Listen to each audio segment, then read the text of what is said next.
ajma'in.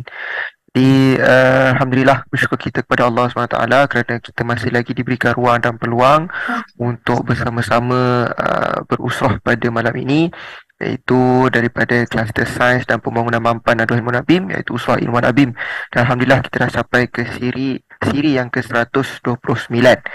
Baik, Alhamdulillah untuk malam ini kita nak bawakan satu tajuk yang mana menyentuh isu-isu semasa yang sedang berlaku dalam uh, umat Islam kan, dan dalam secara antarabangsanya, secara globalnya kita boleh lihat beberapa isu sudah berlaku kebelakangan ini.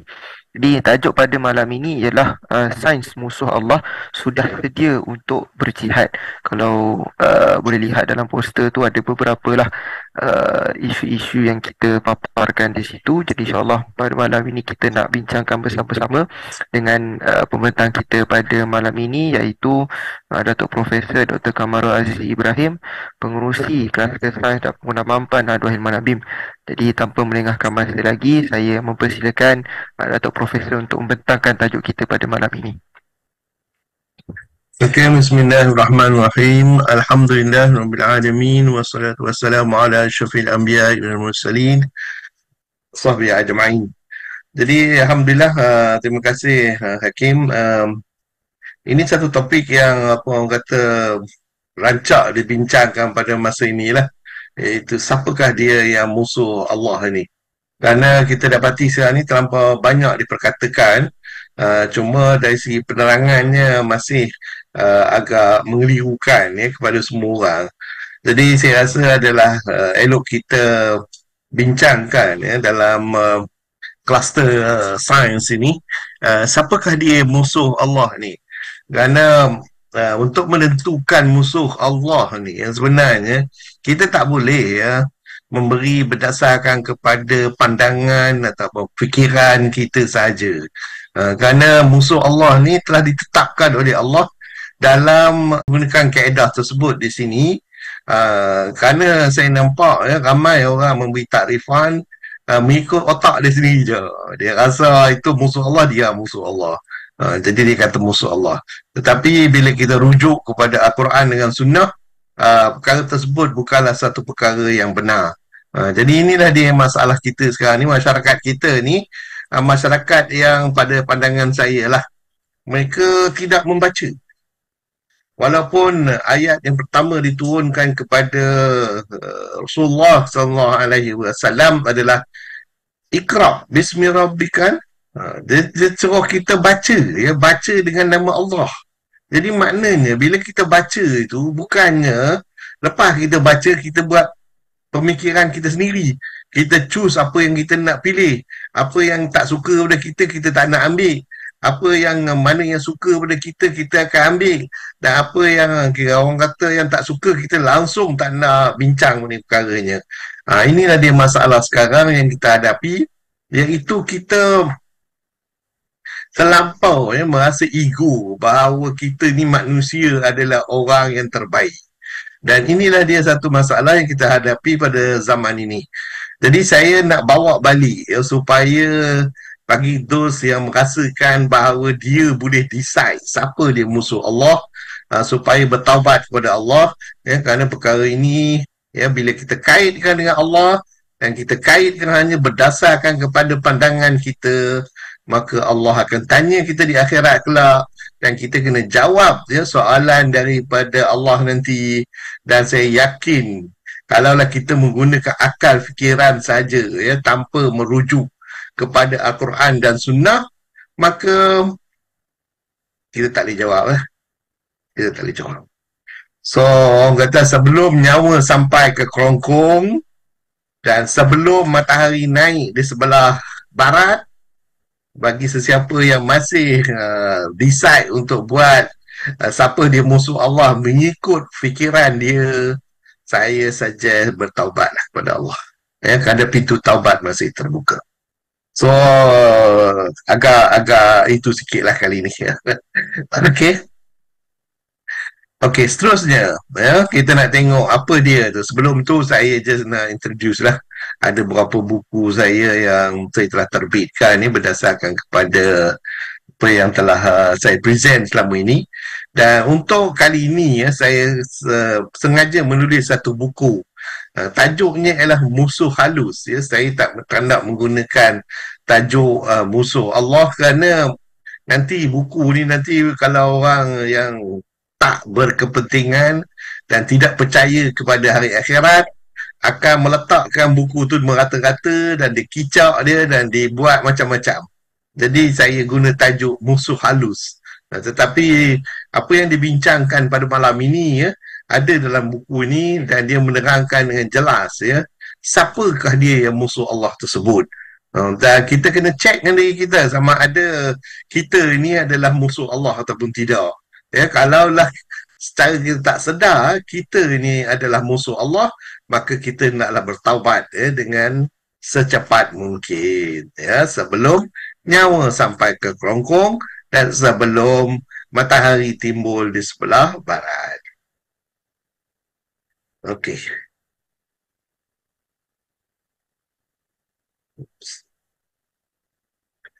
Jadi dalam surah Al-Baqarah ya, ayat 36 Allah berfirman, A'udzubillahi minasyaitonirrajim.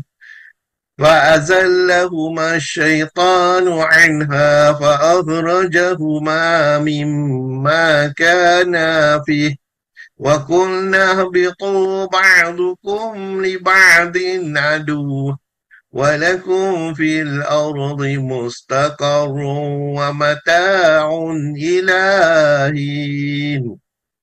Lalu keduanya digelincir oleh syaitan dari syurga dan dikeluarkan dari keadaan semula jadi.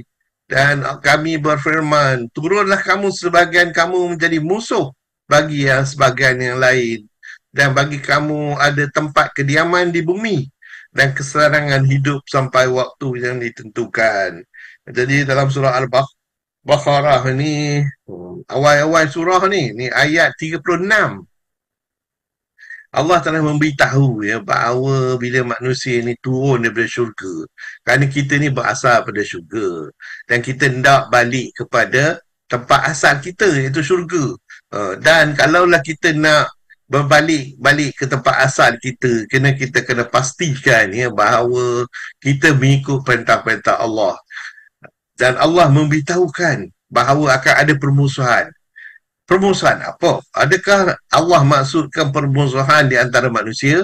Adakah Allah mengatakan maksud ayat ini sebagai permusuhan dengan syaitan? Dan siapa dia syaitan dan siapakah dia manusia itu? Kita akan bincang hari ini ya, berdasarkan kepada ayat ini. Okey. Jadi mereka menjadi musuh satu sama lain. Itu saya highlightkan dalam ayat ini. Yang disebabkan oleh persaingan dan rayuan syaitan. Dan bagi mereka disediakan tempat kediaman di bumi, kemudian hidup serta kesenangan yang akan habis pada waktu yang tertentu. Ya, kerana kita hidup dalam dunia ni hanyalah hidup fana, maknanya sekejap je. Paling lama mengikut Rasulullah SAW, umat dia cuma akan hidup sehingga berumur 70 tahun approximately. Dan jadi sekarang macam saya dah umur 64 tahun. Dah tiba masanya lah sikit lagi ya. Tapi sebelum saya meninggal dunia, saya nak nasihat kepada mereka-mereka yang masih lagi merasakan bahawa dia adalah boleh mengatasi apa yang perintah Allah. Okay? Jadi ayat ni menerangkan bahawa dunia yang kita ditempatkan ni bukanlah tempat tinggal yang sungguh-sungguh. Kerana ini hanyalah ladang ya, untuk kita beramal menuju ke akhirat. Jadi yang ini kita kena penting. Ya, kita kena faham yang ini. Ya. Bukanlah saja-saja je kita diturunkan ke bumi dan dibiarkan begitu saja. Ya. Jadi saya nak ingatkan kepada semua bahawa akhirat masih ada lagi. Akhirat masih ada. Dan di masa itulah kita akan hidup ya, sepanjang ya, umur kita sehinggalah sampai bila-bila. Jadi janganlah kita lupa ya. Just a matter of nak hidup tak sampai 100 tahun ini kita membuat perkara yang ditentang oleh, yang dimarah oleh Allah. Dan orang-orang yang dimarahkan Allah ini, inilah dia orang musuh Allah.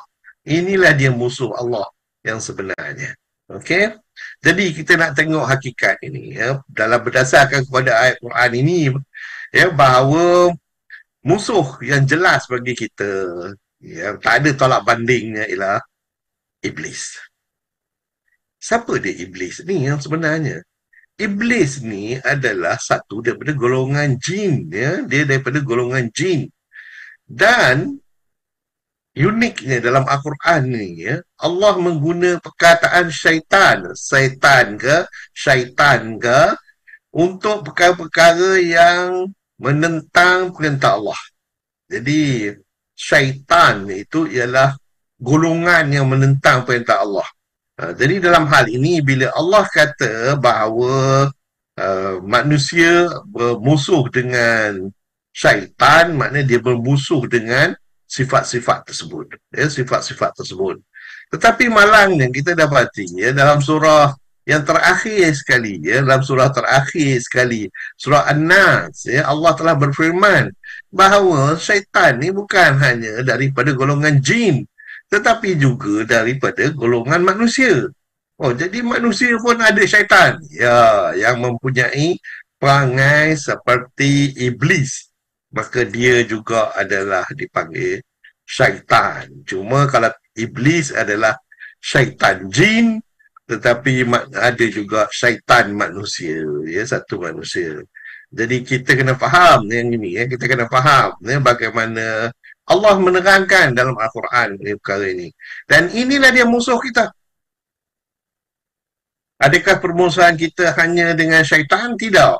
Kalaulah manusia itu dah menjadi melakukan dan melaksanakan perbuatan-perbuatan keburukan, maka dia adalah musuh kita juga. Walaupun dia manusia. Jadi tapi pada asasnya kita manusia dengan manusia, kalaulah dalam keadaan normal, ya, dan bukannya pada keadaan yang buruk sebagaimana yang saya terangkan tadi, iaitu bila manusia itu kena influence dengan syaitan ataupun dengan iblis, maka dia dinamakan syaitan manusia. Jadi tujuan kita hidup ni senang saja, iaitu beribadah kepada Allah. Dan Allah kata jadilah khalifah, ya, kerana kita duduk kat dunia ini, maknanya kita kena menjaga orang lain. Apa yang disediakan di bumi ini adalah untuk kita. Tetapi kalau kita misuse, kita salah guna, tak ikut perintah Allah, maka kita akan menjadi syaitan manusia. Dan syaitan manusia ini adalah musuh Allah. Dia musuh Allah. Dan ada juga yang musuh Allah ni yang berdasarkan kepada perbuatan. Yang ini kita akan bincang sebentar lagi. Apa dia? Siapa dia yang musuh-musuh Allah ni dari segi perbuatan? Ya, kalau tadi musuh itu adalah kerana memang ya, Allah dah katakan ini adalah musuh kita, musuh yang nyata.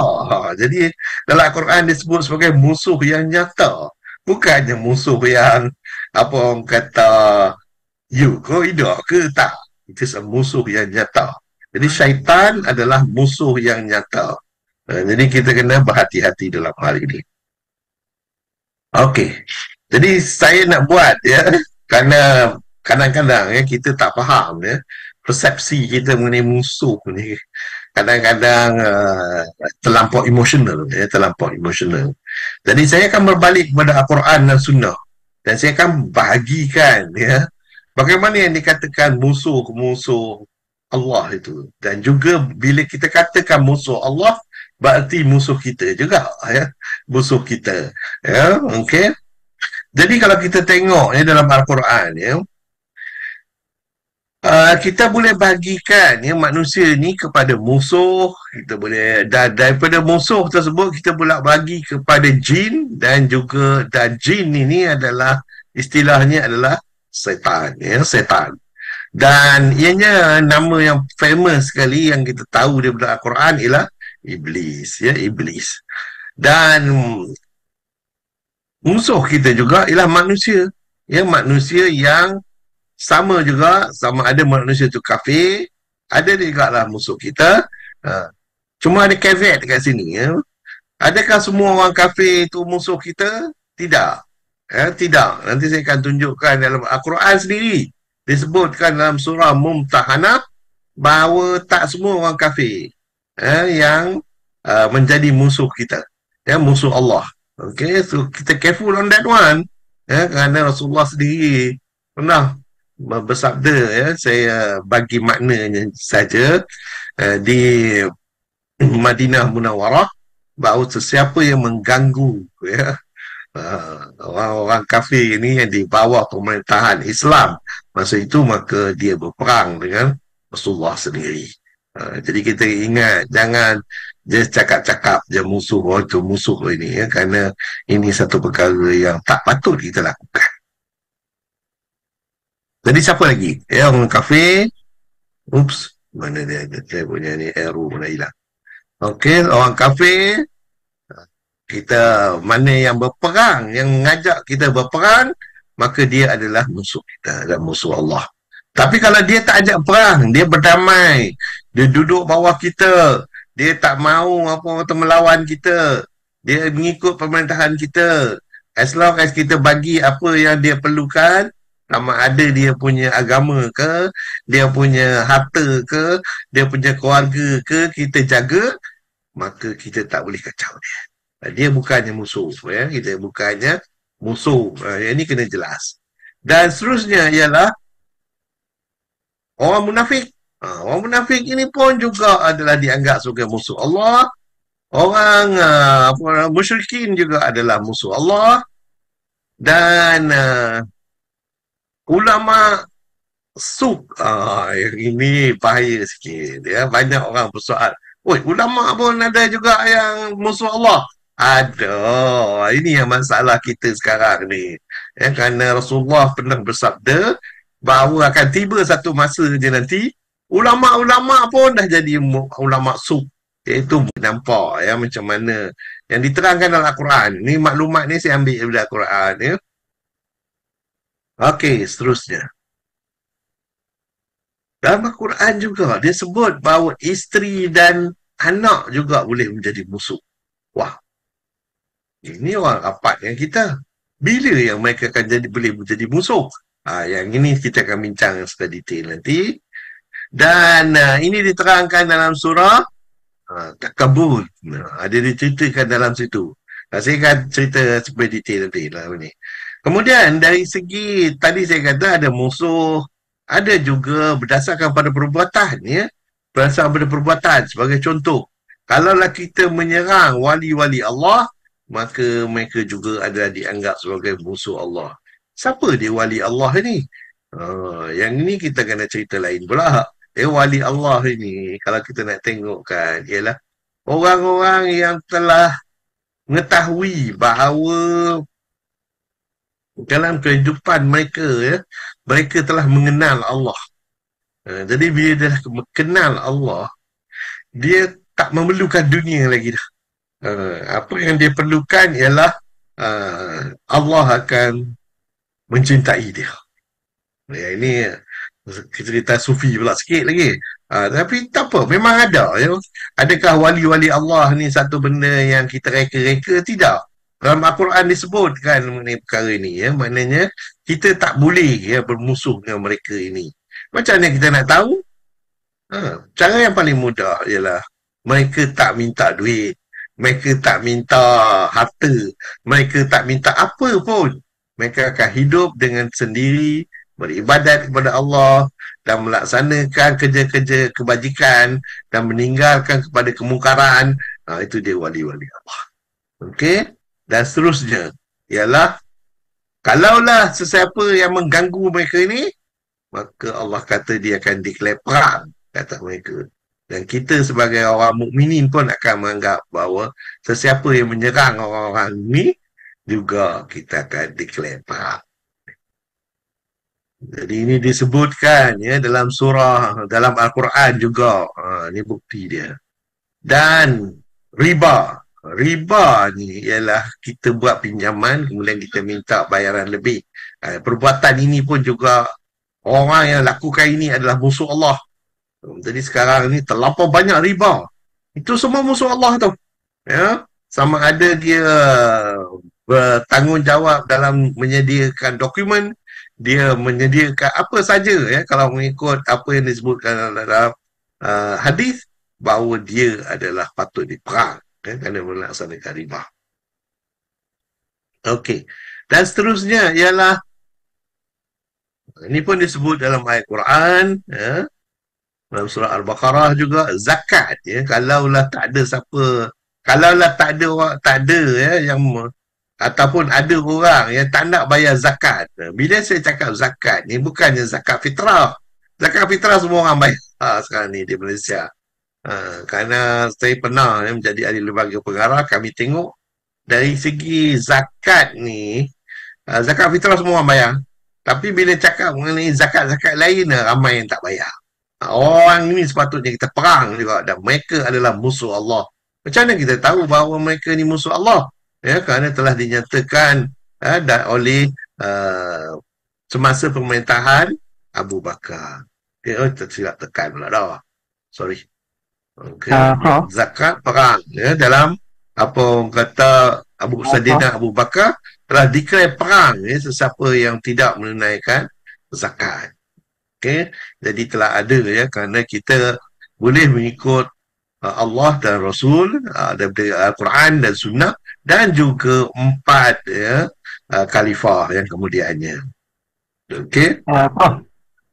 Dan yang dianggap sebagai rakan, maknanya sahabat yang kita tak boleh serang, kita tak boleh perang mereka, kita tak boleh ganggu mereka, kita kena biar mereka hidup, ialah orang adalah apa yang mengenai jin ya. Jin ni pun ada yang dinamakan jin Islam. Jadi kita tak boleh ganggu mereka. Dan ada juga ya, manusia yang kita golongkan mereka sebagai orang-orang mukmin. Jadi mereka pun tak boleh diserang. Dan orang kafir pun kita tak boleh serang, iaitu orang kafir yang sedia duduk di bawah kita dan tidak bercadang untuk melawan kita. Kok dia sulit-sulit ke nak serang? Itu bukan kerja kita. Kerja kita, kalau kita nampak dia sebagai orang yang tidak menyerang kita, maka kita tak boleh ganggu dia. Itulah apa yang Rasulullah lakukan di Madinah. Kecuali lah kita tak percaya kepada Rasulullah dan kita rasa kita lagi pandai daripada Rasulullah. Sekarang ni ramai sangat orang yang merasa dia lebih pandai daripada Rasulullah. Jadi Rasulullah dah cakap dah, jangan ganggu sesiapa saja yang dah bersetuju untuk berada di bawah orang Islam, walaupun dia orang kafir. Ini penting ya. Okey. So ini dinyatakan ya. Prof ada share slide ke? Apa? Prof ada share slide ke? Oh, tak share ke? Oh, patutlah semua orang diam. Saya tak share. Okay, sorry. Okay, ada slide ada. Saya duk tunjuk, tapi saya tak share ya. Tak ada. Awak tak cakap? Saya ingatkan memang tak ada slide. Oh iya ke? Ada. Saya selalu ada slide, mudah untuk orang ikut. Nampak tak? Okay, dah nampak dah. Dah berdiri dah nak habis lah baru nak cakap. Tapi tak apalah. Saya ulang lagi sekali. Saya bermula daripada bahawa manusia ni kita boleh bagi kepada 3, iaitu yang menjadi musuh, dan ada juga yang musuh disebabkan oleh perbuatan, dan dari segi rakan ya, manusia ni boleh dibagikan kepada 3.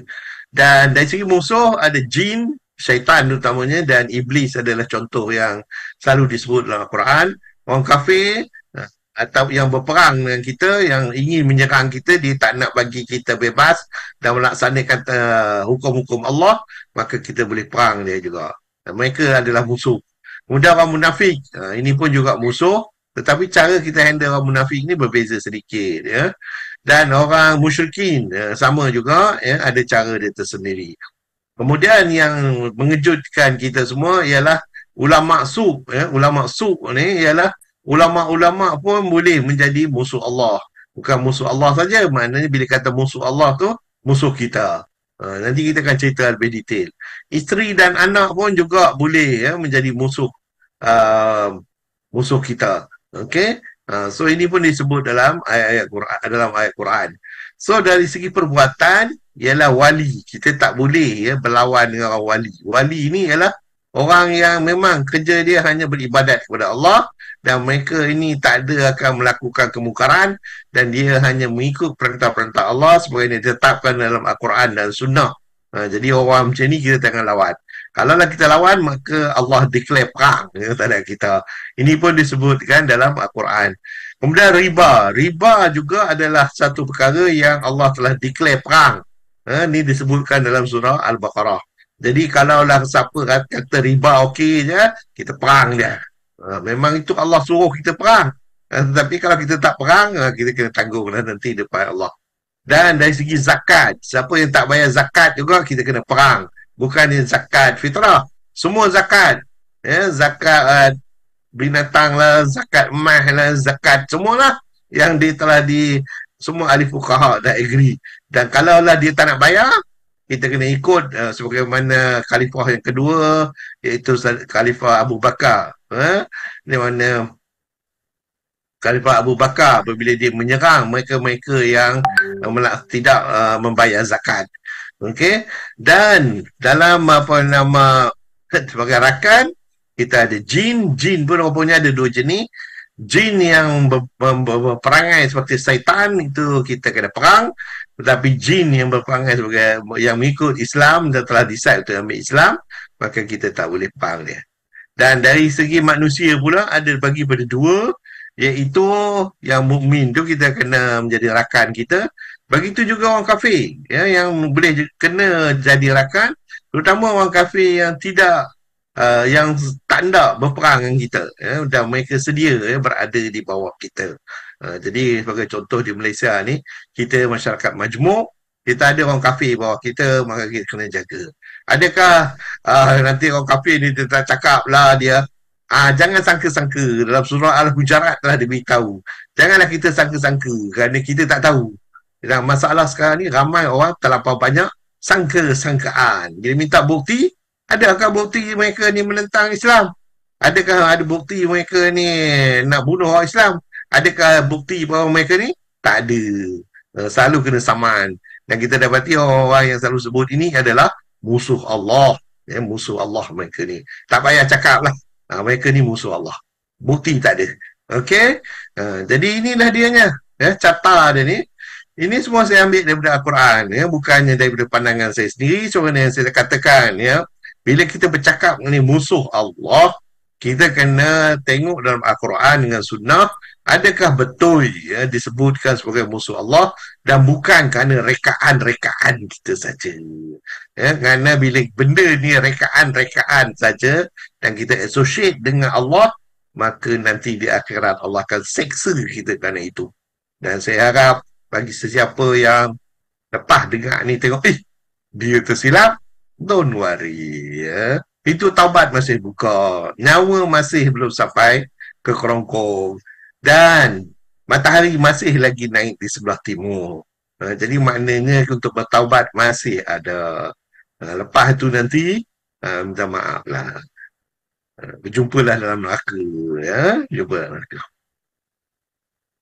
Okey, jadi kita dapati bahawa ada satu golongan syaitan ni. Syaitan ini mungkin dalam bentuk orang munafik ataupun orang kafir ataupun ahli kitab Jadi iblis iblis adalah contoh yang disebut dalam Al-Quran, orang musyrikin, isteri dan anak. Ini disebutkan semua dalam Al-Quran, dan ulama su' juga disebutkan dalam Al-Quran. Mereka ini adalah musuh-musuh Allah, dan musuh-musuh Allah perlu ditentang. Kita tak boleh biarkan. Kalau kita biarkan, nanti Allah akan tanya kepada kita, mengapa kita tidak menentang mereka ini. Okey? Jadi pada dasarnya kalau kita nak tengok di dunia ni ada manusia, ada jin. Ada manusia dan ada jin. Okey?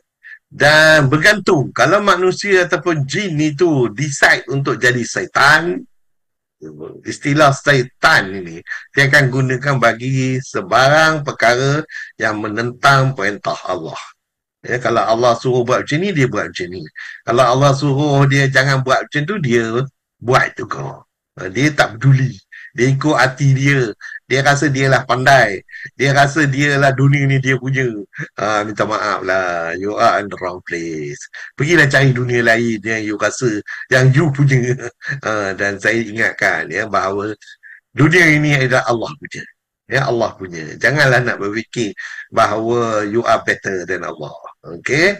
So, yang menyebabkan kita rasa terasa sangat ini ialah manusia ni pula dalam geng yang termasuk dalam kategori setan ini ya, setan. Kalau jin itu dia kita tak nampak. Tapi yang kita rasa kecewa sikit ni ialah manusia yang jadi setan. Siapa dia ni?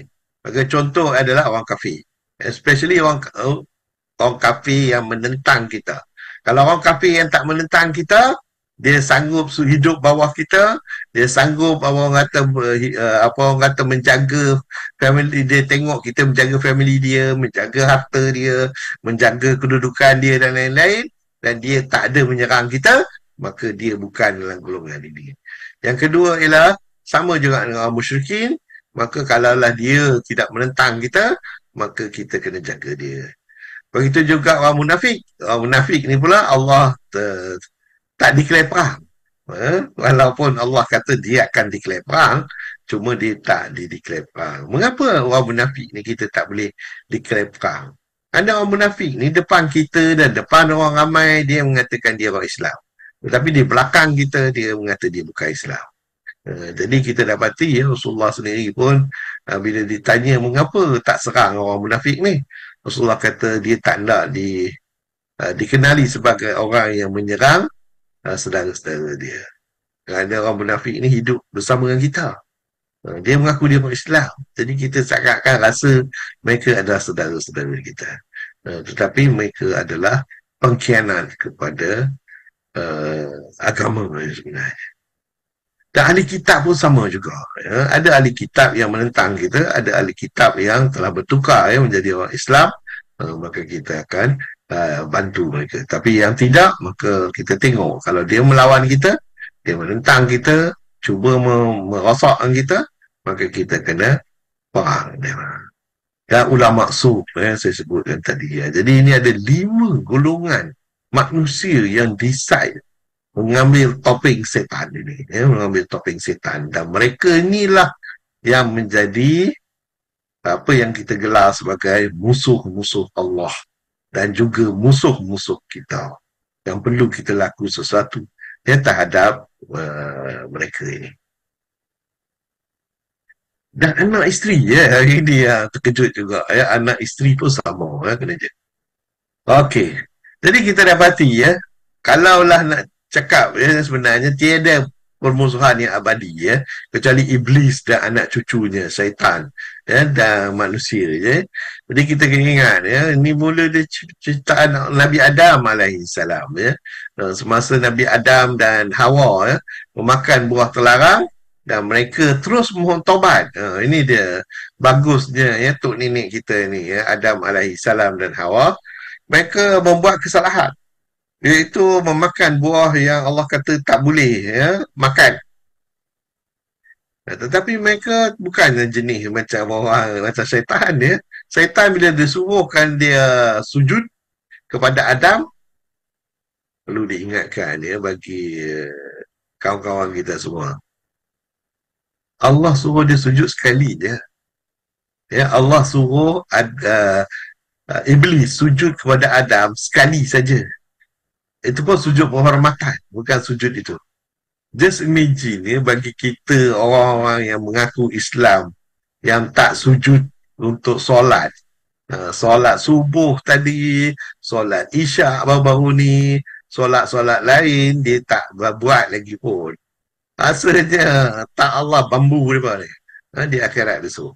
Jadi ingatlah pintu taubat masih terbuka. Jadi tapi kita tengok kita punya nenek moyang Adam dan Hawa dia immediately terus minta mohon kepada Allah dia bertaubat dan kita sebagai anak cucu ni sepatutnya macam tu. Bila kita tahu bahawa kita telah buat kesilapan, maka kita hendaklah bertaubat. Dan memang kita akan buat kesilapan. Tak ada orang dalam dunia ni perfect kecuali Rasulullah sallallahu alaihi wasallam. Even that pun mengikut riwayatnya Rasulullah istighfar minta ampun kepada Tuhan at least 70 kali. 70 kali. Berapa kali agaknya kita istighfar kepada Allah? Jadi ini kita kena tanya diri sendirilah. Ini adalah perkara yang kadang-kadang kita lepas pandang kerana kita lalai dengan dunia ni, kita lalai dengan dunia ni.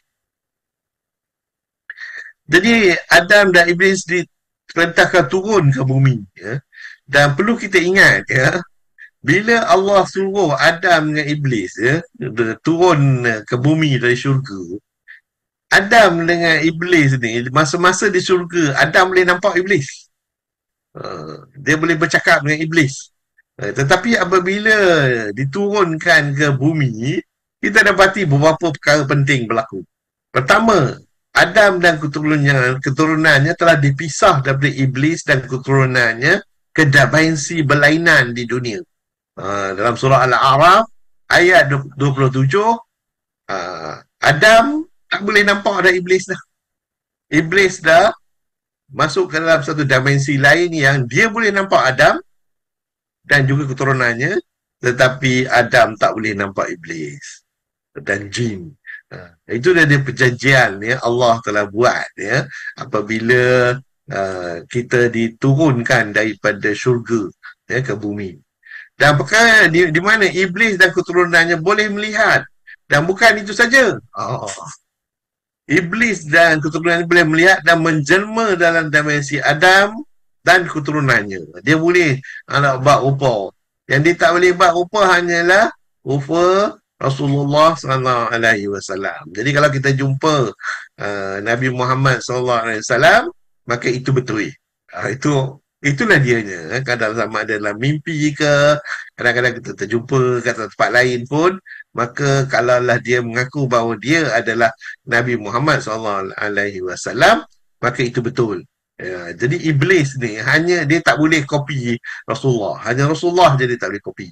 Jadi yang lain daripada itu, yang ini saya nak bagi peringatan kepada semua. Kita ni, mengapa kita percaya kepada Allah? Mengapa kita mengambil Islam ni sebagai kehidupan kita? Ianya kerana kita percaya.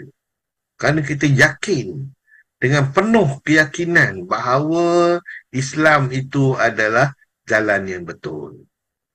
Kita kena hati-hati dalam ini. Kerana senjata syaitan yang terakhir sebelum kita mati, bila nyawa kita dah sampai kat kerongkong nanti, sebelum sampai kat kerongkong, dia akan datang. Kalaulah kita menjadi orang Islam kerana mak bapak kita, dia akan datang merupai mak bapak kita dan dia kata, oh dia tersilap, kita tersilap itu. Dan pada masa itu, kalau kita berubah dan menjadi orang kafir, maka kita akan masuk neraka. So that is the last, apa orang kata, syaitan dah minta pada Allah, dia akan buat itu. So berhati-hati, jangan kita solat kerana mak bapak, solat kerana saudara, solat kerana kawan dan lain-lain lagi. Kita solat hanya kerana Allah. Kita puasa kerana Allah. Kita buat zakat kerana Allah.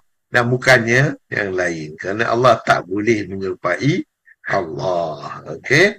Jadi, kita kena ingat, kita tak boleh nampak Iblis. Kita tak boleh nampak syaitan. Syaitan jin. Kita tak boleh nampak. Mereka boleh nampak kita. Dan, kita tak boleh melihat dia. Pasal dia berada dalam satu dimensi yang lain. Keturunannya adalah berada dalam dimensi yang lain.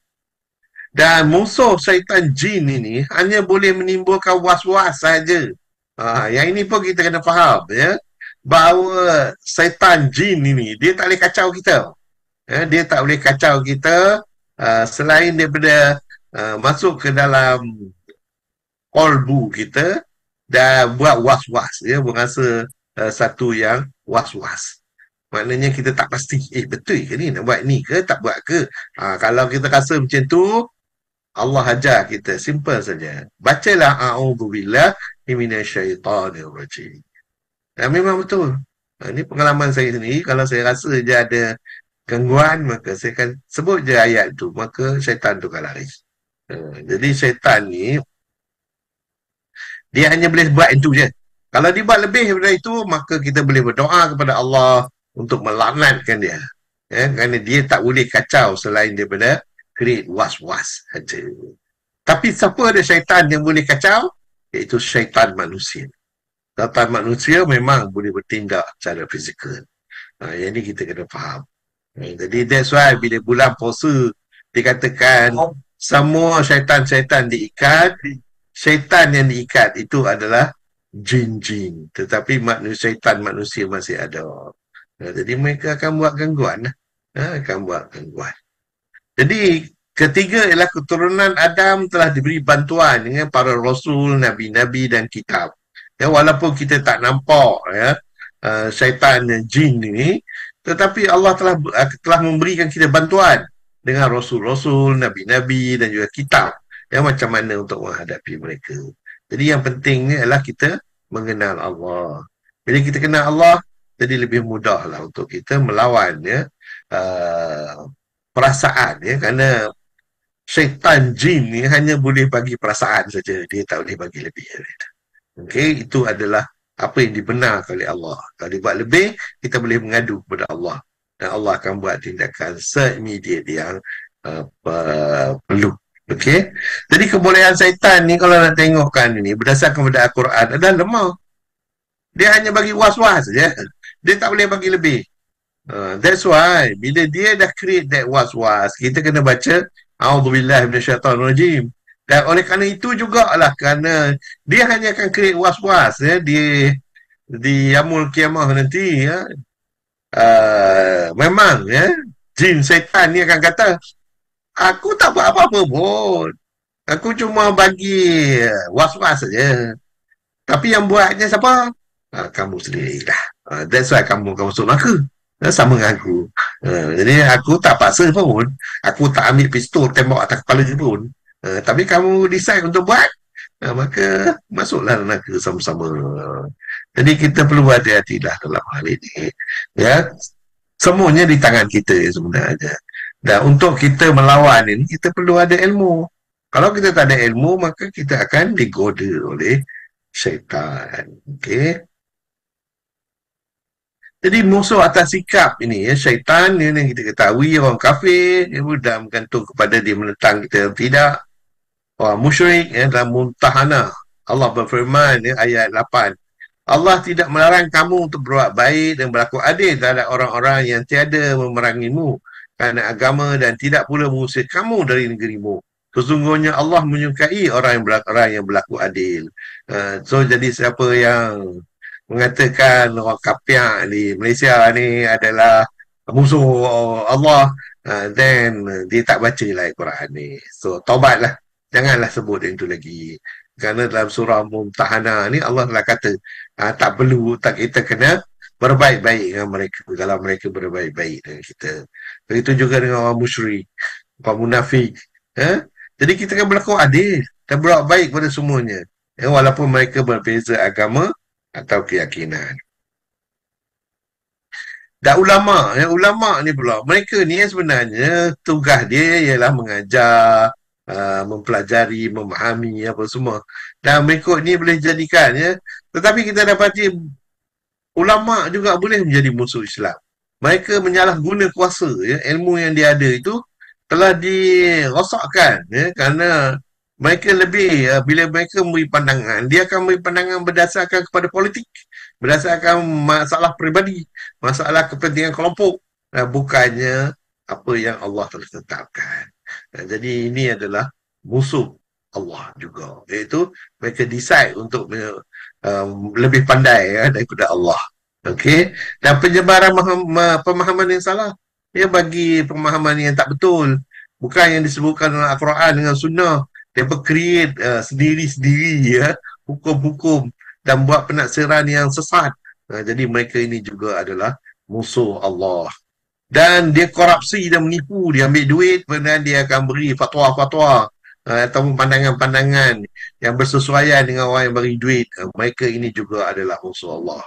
Dan mereka memecah belahkan umat, Jadi mereka tengok umat tu bersatu, mereka cari jalan untuk pecahkan. Sebagai contoh, kita negara majmuk ini, negara kita adalah bersatu padu di antara orang Islam dengan bukan Islam, orang Melayu dengan orang Cina, orang India. Dia tak nampak tu, dia tak suka yang tu, dia hendak dia saja. Maka lanat Allah kepada mereka. Ya, kerana memecah belahkan umat ini pun juga adalah musuh Allah. Dan penolakan terhadap perkembangan dan ilmu pengetahuan, ada juga yang dia tak nak tengok kemajuan. Ada pula yang telah berlebih sampai menjadi liberal. Jadi ini ada semua musuh-musuh Islam. Ini adalah semuanya musuh Islam. Jadi kita kena careful dengan ulama' ni. Kita kena cari ulama' yang jujur, berintegriti, dan mereka meletakkan apa yang Allah dan Al-Quran telah sebut. Dan mereka tidak akan memberi pandangan, terutama pandangan sendiri, pandangan politik ataupun whatever yang dipanggil. Tak ada penipuan politik di dalam Islam. Benda yang benar tetap benar dan tidak ada yang berlawanan dengannya. Kalbu ni yang kita kena jaga. Kerana di situlah kesemuanya perkara ini berada. Okey, kerana kalbu ni tempat kediaman bagi nafsu, akal dan jiwa. Dan juga syaitan. Kerana syaitan ni dia boleh masuk ke dalam darah kita. Dan tempat berkumpul darah yang terbanyak sekali ialah kalbu. Jadi kalau kalbu ni kita tak jaga dengan baik, maka kita akan dapati pengaruh luar daripada syaitan dan jin serta kondisi internal manusia seperti pemikiran, emosi dan tindakan akan terganggu. Jadi tambah pula jin ni merupakan makhluk halus dan mengalir dengan darah. Ini apa yang disebutkan oleh Rasulullah. Jadi kita kena careful lah. Kerana mereka boleh membuat godaan dan was-was. Jadi kelemahan manusia seperti nafsu dan lain-lain itu dia akan gunakan sepenuhnya. So dalam konteks agama, akal atau pemikiran memiliki kedudukan yang penting dalam mengekang nafsu ni. Jadi kita guna akal kita. Dalam banyak ajaran Islam, akal dianggap sebagai anugerah Allah yang membezakan manusia dan makhluk lain. Jadi pentingnya akal ni dalam kehidupan kita. Jadi menggunakan akal yang sihat, kita dapat merenung tindakan sebelum melakukannya. Bila kita renung, kita tengok, oh ini adalah bertentangan dengan perintah Allah, maka kita akan lakukan. Oh ini bersesuaian dengan perintah Allah, maka kita akan laksanakan. Jadi itulah dia tujuannya penggunaan akal. Jadi dengan itu kita boleh mengendali nafsu manusia. Jadi akal itu adalah membantu seorang memahami kehendak Allah. Jadi apabila dia faham, maka dia boleh melaksanakan tanggungjawab tersebut. Namun penting untuk diingatkan, manusia juga memiliki kelemahan yang dapat dipengaruhi oleh faktor-faktor lain sebagai emosi atau godaan.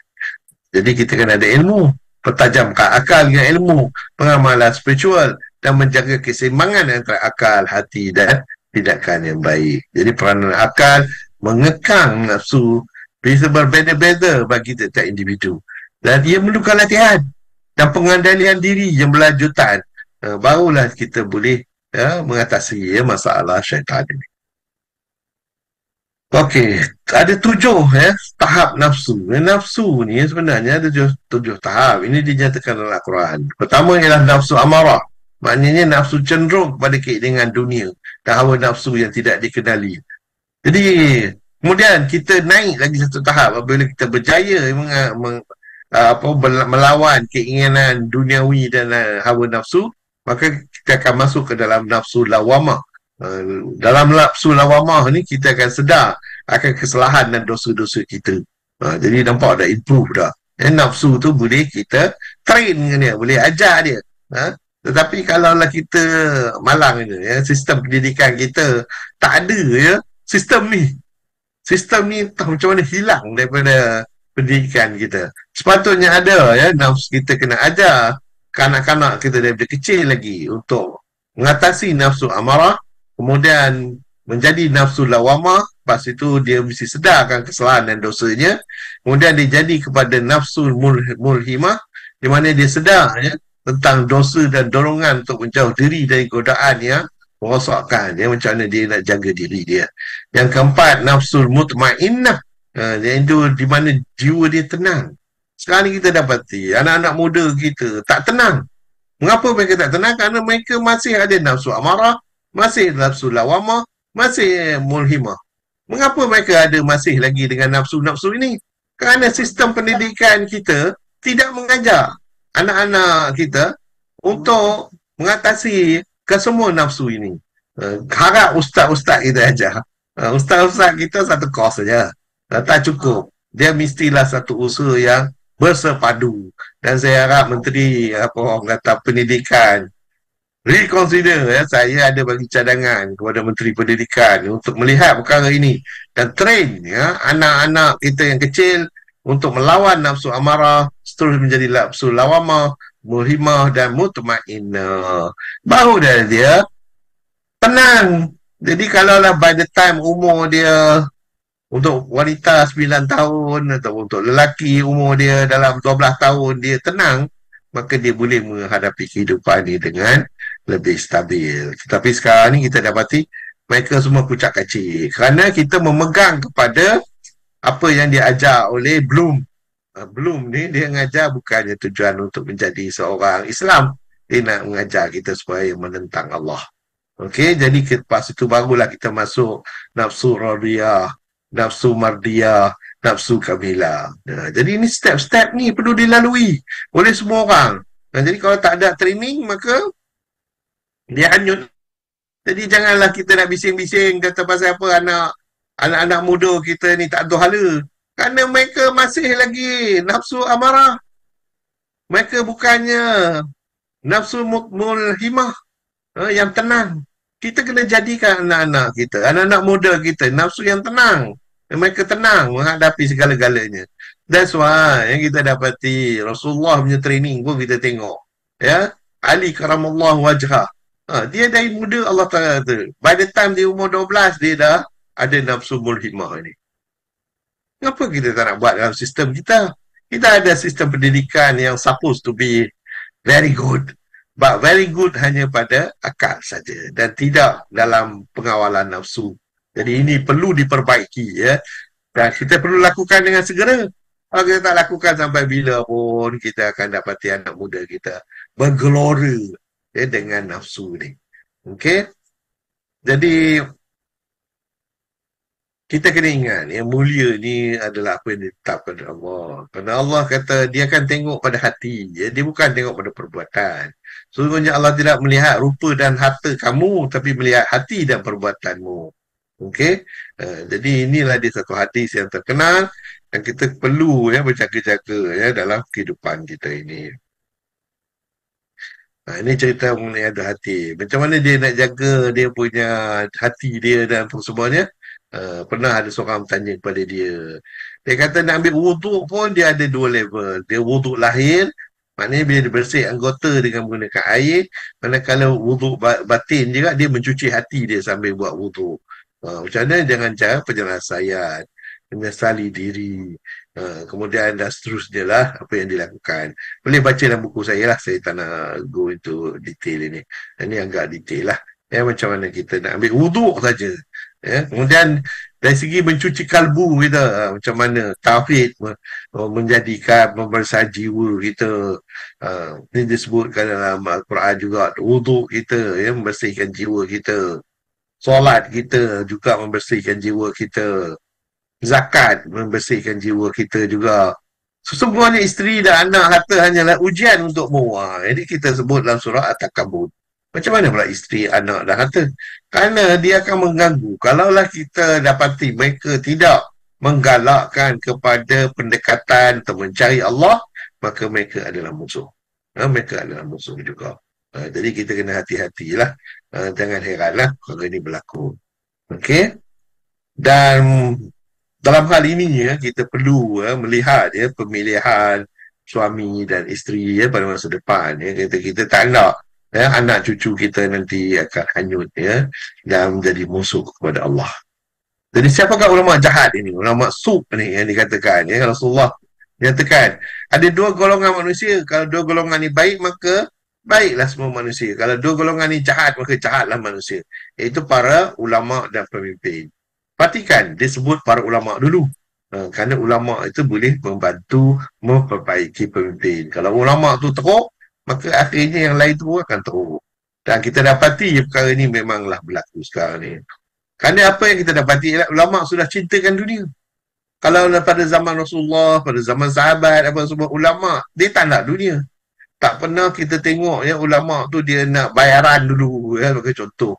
Jadi cinta kepada dunia ni adalah punca segala kejahatan. Nak glamour lah.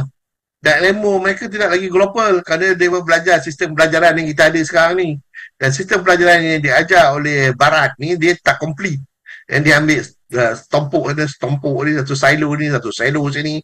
Tak ada tujuan untuk mendapatkan secara syumul. Secara syumul. Sistem tu tak ada. Dulu-dulu kita punya sistem adalah syumul. Dan jadi dengan itu kita akan menjadi manusia yang complete. Jadi sekarang ni kalau ada soalan-soalan kepada ulama kita, mereka tak boleh nak jawab kerana mereka hanya tahu akidah, dia tahu akidah saja. Fiqh dia tahu fiqh saja. Dia tak tahu benda lain. Dan kehidupan pun dia tak tahu. Muamalat langsung lah. Langsung pening. Okay, jadi inilah dia ulama suk. Nampak macam perlu ataupun boleh kita dapat bantuan tapi tidak. Dan mereka juga bukan pewaris ilmu. Pewaris Nabi. Kerana dari sudut ilmunya dia pun tak ada. Sudut ibadahnya tak melakukan ibadah macam para Nabi. Mana para Nabi dia tidur sikit. Banyak beribadat kepada Allah pada waktu malam. Dan cuba perhati ulama-ulama kita. Kebanyakan main subuh pun kadang-kadang tak buat. Sudut akhlak. Akhlak dia. Mengata orang ni dalam masjid. Dalam masjid tu. Kat luar langsung lah tak boleh nak cakap. Jadi sudut akhlak Rasulullah, di mana Rasulullah tu lembut, tak boleh apa orang kata, semua nak jadi kawan dengan dia. Tak ada. Macam mana jadi pewaris Nabi? Sedang tawaduk, dia tawaduk. Dia, Rasulullah tu tawaduk. Macam mana dia nak jadi pewaris Nabi when dia duk sombongnya dengan kereta besar. Tak apalah, kereta besar tu okey lah. Tapi janganlah sombong sangat. Okay. Dan ulama bukan lagi pemilik umum tapi dimiliki golongan tertentu sama ada parti politik ke, di kerajaan ke. Dan ini menjadi masalah. Dia akan beri pandangan mengikut apa yang dia punya quote-unquote master buat. Kalau dekat Indonesia ada pun kata orang Kristian pun dah ambil dah ulama. Jadi ejen-ejen yang memiliki ni dah menjadikan ramai ulama suk. Jadi ulama hasad dengki pada ulama yang hak. Ada juga ulama yang hak yang memberikan pandangan mengikut apa yang sepatutnya. Tapi ulama suk ni memang hasad dengki. So tangkap orang ni masuk ke dalam penjara kerana tak sama pandangan dengan dia. Jadi ulama lahir sekarang jumud. Dan ada yang jumud dan ada yang terlampau liberal. Kerana mereka, ilmu mereka tak ada. Tak ada. Jadi inilah dia perkara-perkaranya. Dan sepatutnya mereka membangunkan jemaah iaitu dengan dari segi pembangunan di dunia dan juga di akhirat. Tapi ini tidak berlaku. Mereka hanya untuk kepentingan diri dia sendiri saja. Dan inilah satunya ulama akhir zaman ni. Suka berjalan sendiri dan paling suka ialah komersial. Kalau dapat bayaran masuk TV apa semua tu dia suka sangat. Tapi pandangan dia pun tak mengikut apa yang Allah telah tetapkan. Inilah dia 8 jenis kejahatan yang berlaku pada zaman ini yang menyebabkan terlampau ramainya ulama-ulama suk yang telah disebutkan oleh Nabi Muhammad SAW.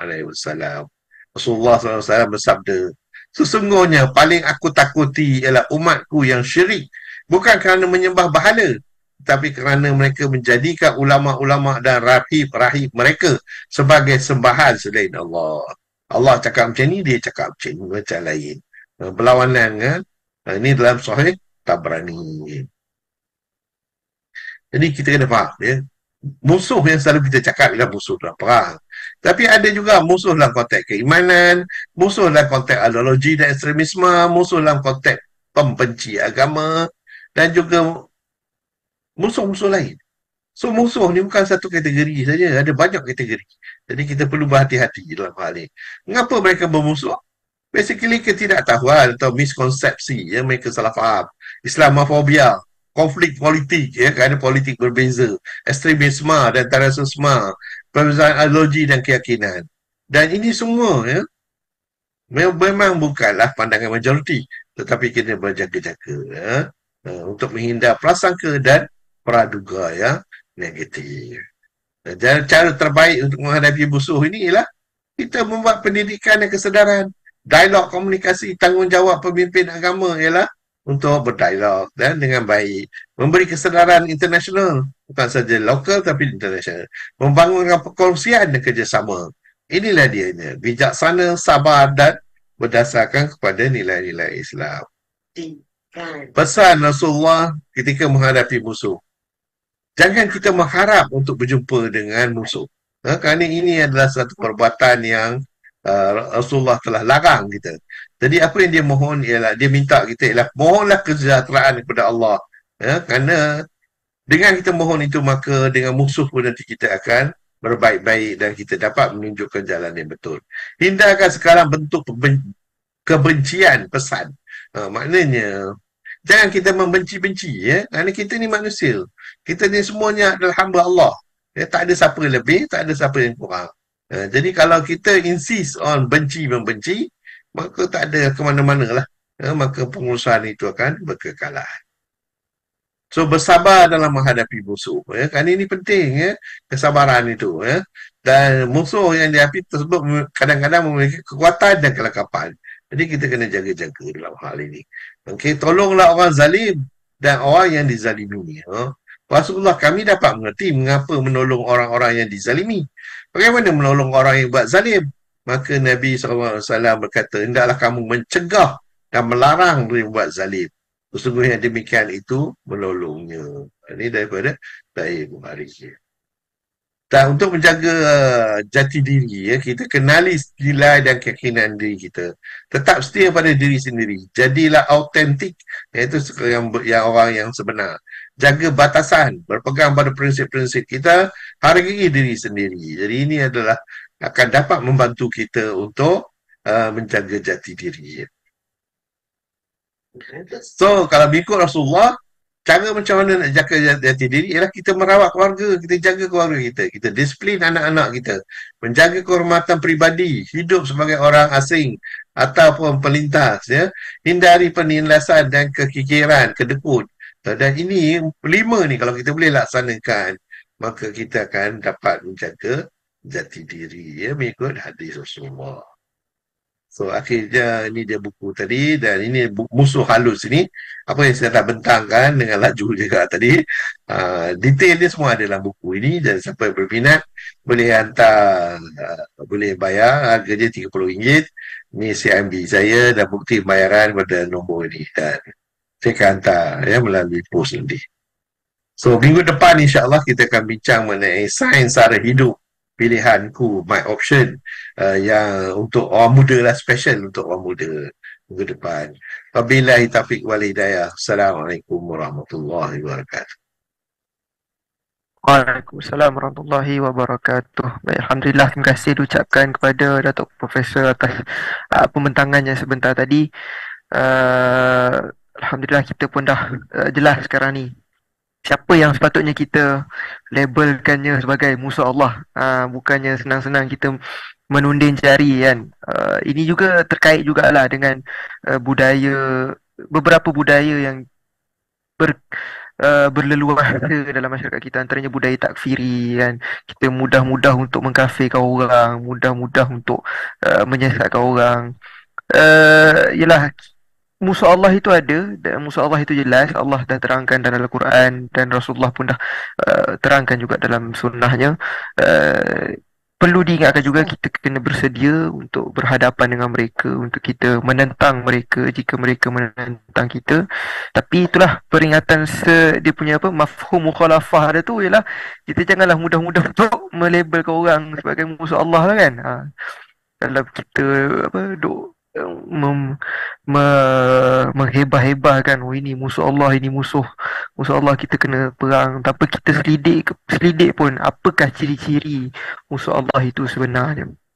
Baik, jadi insyaAllah sekarang saya buka ruang kepada semua yang hadir pada malam ini, sama ada dalam ruangan Zoom ataupun yang sedang menonton secara live di ruangan Facebook ataupun YouTube, untuk bertanyakan soalan ataupun ingin berkongsi pandangan, saya buka ruang kepada semua.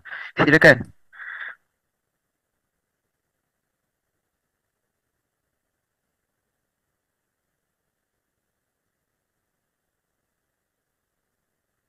Kalau uh, kalau jika ingin gunakan ruangan chat juga tak ada masalah. Boleh untuk gunakan ruangan chat di ruangan Zoom. Dan kalau yang daripada Facebook ataupun YouTube tu, boleh type saja di ruangan chat box kat situ. InsyaAllah JK Technical akan sampaikan dalam ruangan Zoom ni.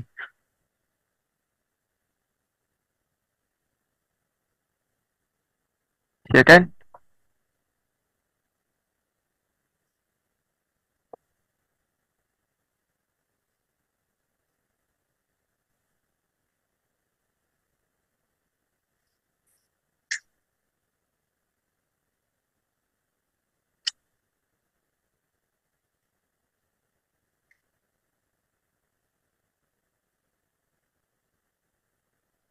Kalau kalau tiada, uh, mungkin ni lah saya tanya sikit lah pada pada Prof kan, insyaAllah.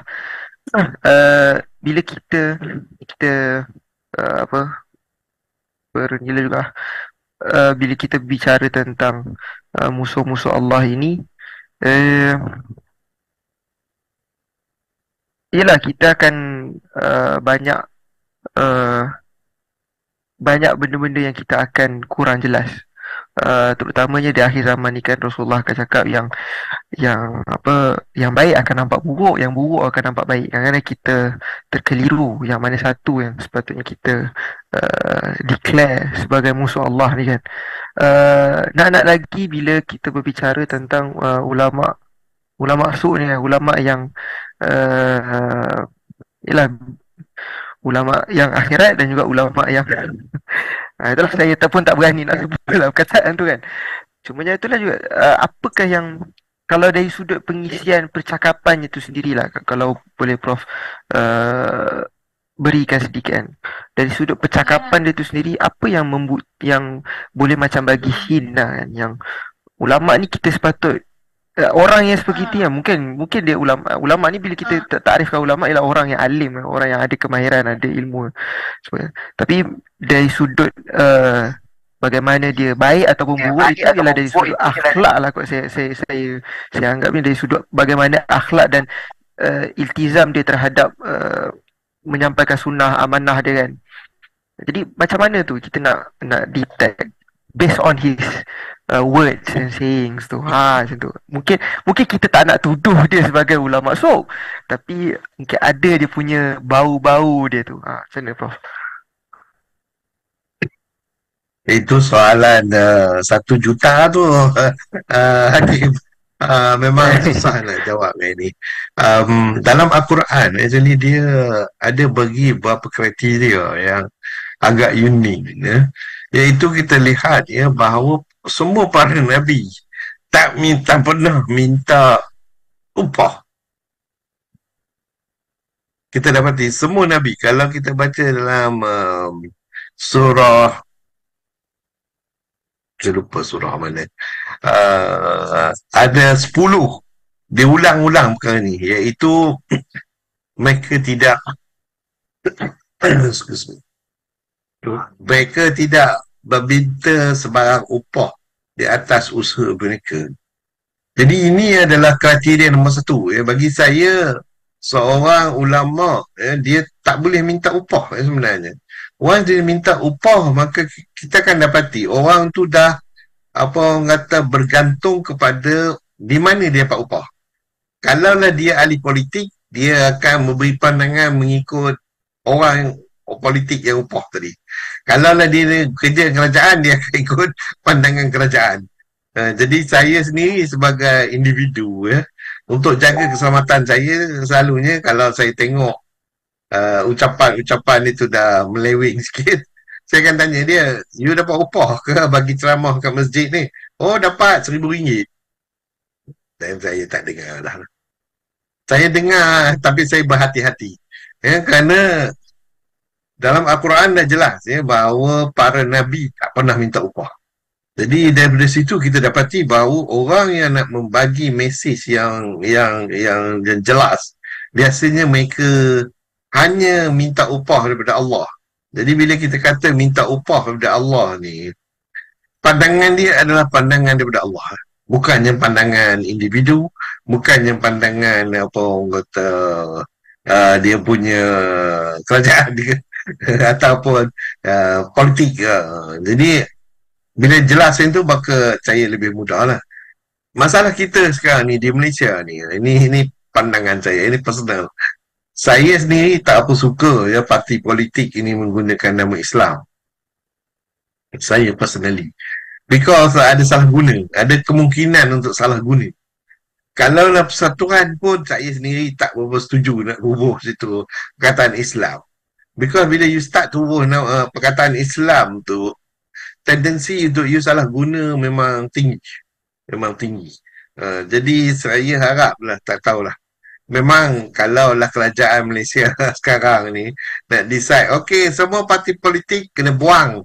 Siapa yang ada Islam dalam tu, tak kira lah parti apa pun. Kalau ada Islam dalam itu, kena buang. Kalau persatuan pun, semua persatuan yang ada Islam, termasuk kita lah. Habib mengatakan beliau Islam Malaysia apa kena buang. Jadi kena buang, tak ada perkataan Islam. Jadi dengan itu, bagi saya lah, lebih selamat untuk semua orang. Cuma itulah kita kena hati-hati. Macam saya katakan tadi, salah satu tempat di mana Allah declare perang ialah apabila kita menyerang wali-wali Allah. Jadi, siapa dia wali Allah ni?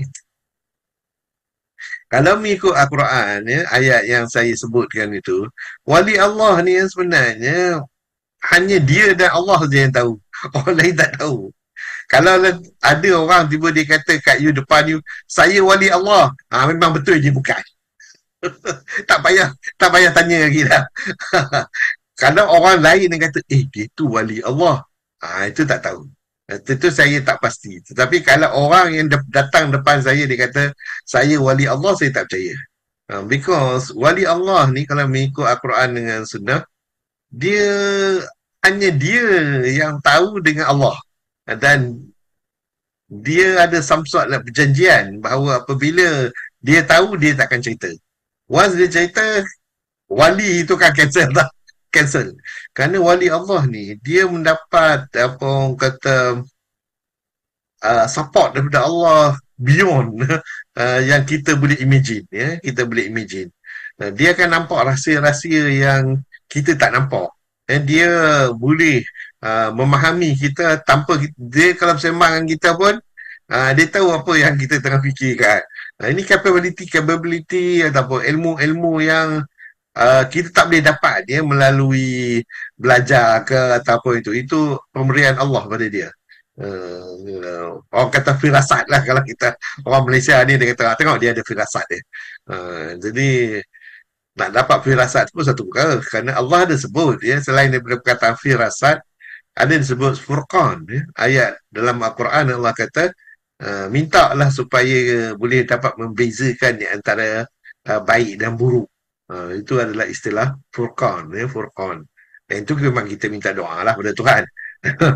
Tapi yang firasat ni lagi dahsyat. Maknanya mengikut apa yang saya dengar lah, wallahualam, dari bacaan saya, firasat ni dia kalau tak suka kat orang tu, dia ada firasat tu. Orang tu datang ke rumah dia dia kalau orang tu datang kat pintu depan, dia pergi keluar pintu depan, dia tak nak jumpa. Ini firasat. Maknanya ada kekuatan itu. Yang itu bagi saya lah adalah special orang. Tapi orang macam ni kita jangan lawan. Kita lawan, Allah akan declare war atas kita. Bila Allah declare war atas kita, ni susah. Tetapi selain daripada itu, yang menggelar diri ulama, especially macam saya, jadi salah satu yang saya tak suka nak guna ialah kata persatuan ulama. Mana tahu you ulama? Tapi itulah masalah kita ni. Kita ni ikut sistem education barat. Sistem education barat ni macam saya. Saya ada PhD dalam fizik. Adakah saya ulama fizik? Ataupun saya belajar apa nama bagi contohlah akidah. ataupun hadis sita tafsir. Adakah saya juga ada ulama agama? Adakah saya datang dari Mesir saya ulama? Adakah saya daripada Egypt daripada Saudi Arabia ulama? Siapa tahu dia sebenarnya. Hanya Allah yang tahu. Allah tahu siapa yang berilmu. Tetapi bagi mudah kita orang-orang biasa ni, kita katakan ulama ialah orang yang tak minta bayaran dan dia akan berkatakan apa yang Allah hendak katakan. Kalau hukum pun dia cakap mengikut hukum yang apa Allah tetapkan. Bukan mengikut parti, bukan mengikut kerajaan, bukan mengikut sesiapa keluarga atau apa itu. Jadi as long as dia berpegang pada itu, saya akan terima dia sebagai ulama. Wallahu a'lam. Alhamdulillah. Terima kasih, Prof. Yalah, kita sebut pasal-pasal ulama tu. Yalah, dia macam kita masuk apa tu. Bila dah masuk persatuan, dia macam lah persatuan ulama, persatuan ahli sunnah wal jamaah kan. Adakah bila kita masuk persatuan tu kita akan dikira sebagai that title tu kan? Uh, dan in fact ulama itu sendiri diangkat dalam kalangan masyarakat, maknanya masyarakat tu sendiri yang mengangkat dan acknowledge kealiman dia tu sendiri ya kan. Yang mana kalau masyarakat merujuk kepada dia, maka dialah ulama kepada masyarakat tersebut tu kan. Okay, baik. Okay, baik. Saya rasa ada ke soalan daripada Facebook atau YouTube, ada ke soalan? Macam tak ada kan? Okey, baik. Uh,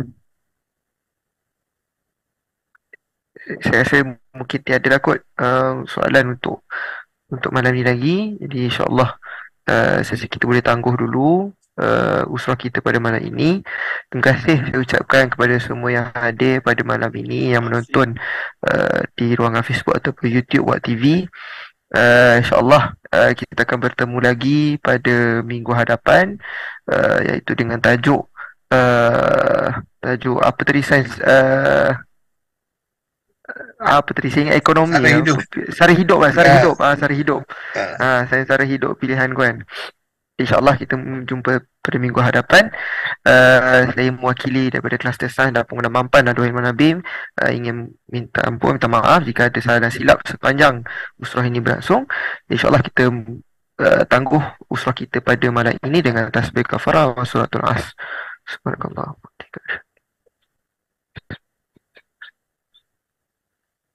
Bila taufiq wa hidayah. Wassalamualaikum warahmatullahi wabarakatuh.